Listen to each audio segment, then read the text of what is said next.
Hello and welcome. In this video, I'll show you how to install Google Chrome on your iPad and also set it as the default browser. Let's begin.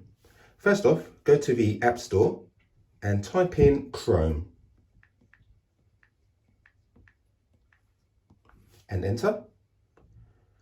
Locate Google Chrome and click on Get, or in my case, the cloud. Once installed, click Open. It asks if you want to help make Chrome better. You can untick that if you wish, accept and continue. It then asks if you want to sign into Chrome, perhaps you have it on another device. I'll just click no thanks. And here we can see the Chrome browser. Let's now set it as the default browser. Close the browser and go to Settings. And down the left-hand side, scroll down until you see Chrome.